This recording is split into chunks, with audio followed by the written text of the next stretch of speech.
Aming sibuyas.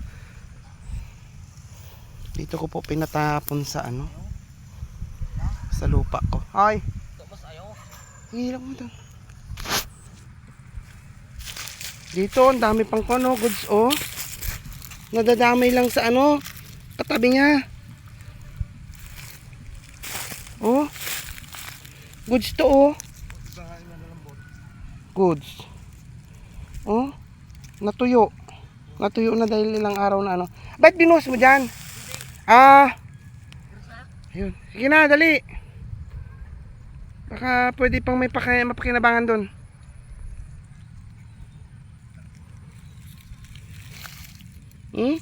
Katigas pa to. Oh. Pwede pa to. Natuyo na siya. Kasi ilang araw na siyang nakaladlad. Kung panggamit-gamit lang po, pwede pa siya. Kawawa po yung may-ari nito, grabe. 1,100 daw po yata ito, mahigit na red bag. Ayan po yung red bag, pinapasok po kasi ng ano dito, ng baka. Kaya diyan pinasabit yung red bag sa alambre. Magkon po tayo, mamumulot po tayo ng sibuyas, no? Ayan po oh, goods yan oh. Goods na goods po yan oh. Nadamay po siya, so kasi ang alam ko po na ano to, na naging problema, parang nilabas po sa ano to, sa storage. Tapos nung nilabas nila sa storage ay okay naman po siya, good siya oh. Hindi po siya malambot, matigas siya. Nagyelo daw po, kaya ganyan. Kawawa po ang may-ari talaga nito. Sayang, libo na red bag yung nasira. Meron po akong kinukuha. Sino po yung gustong mamulot dito, no, sa ano, sa lupa ko po to. Sako po ng lupa ko to, dito ko po pinatapon. Kasi pataba rin po yan, pag nabulok pataba rin yan. Yun nga lang syempre. Ayan po yung, ayan yung goods nung madali siyang kwan. Kung panggamit-gamit lang, kayang-kaya, pwedeng-pwede siya. Kaya, ayan, hatang sa ano pa, galing pa sa storage at may name tag pa siya. Kawawa ang may-ari. Kawawa ang mga magsasaka. Tapos hindi tayo maprotektuhan ng mahirap po magsalita. Ay po. Sobrang dami po. Ayan, hanggang doon yan. Hanggang doon yan, saka ano. Ayan, dami. Ito bundok na dito. Sabi kong ikalat nila para hindi hindi bumaho pag nabulok ng gusto. Sino po yung gusto na ano, no, na panggamit na sibuyas? Meron pa siyang balat.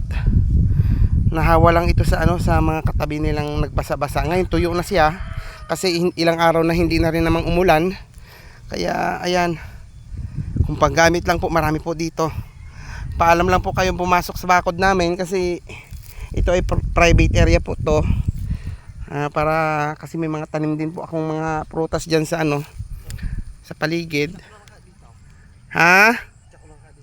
Itcha mo lang, wag mo masyadong i-itcha ng gusto at baka ano, ayun siya. Diyan. Itcha mo diyan. Ayan. Ilang red bag yan? O goods yan, no, di ba? At kuan, pilian na lang natin ng ano. Sige. Kung panggamit lang yan, marami yan. Hindi na ano, hindi na tayo bibili. Sobrang mahal ng sibuyas ngayon. Ayan po oh. Tuyo na po siya. Tuyo na siya. Kaya pwede na siyang ano, i-stack. Lagyan nyo lang po ng ipa to. Tatagalan, baka umabot pa ng December to kung lalagyan ng ipa. Sige po, bye-bye na po.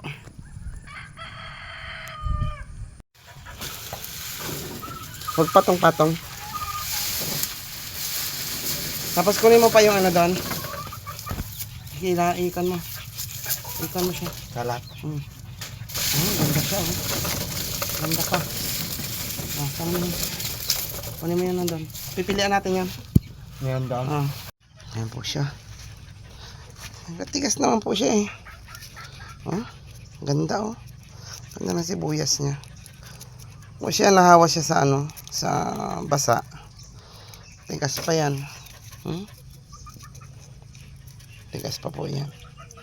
Ganda. Panggamit lang po yan. Mapapakinabangan yan. Pinabuhos ko muna dito. Basa pa siya.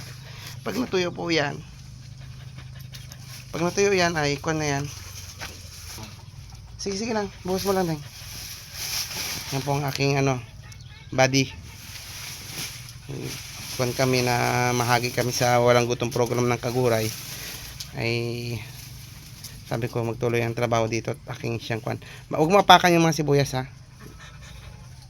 Yan. Huwag mo na ikuwan. Meron pa ba doon? Wala na?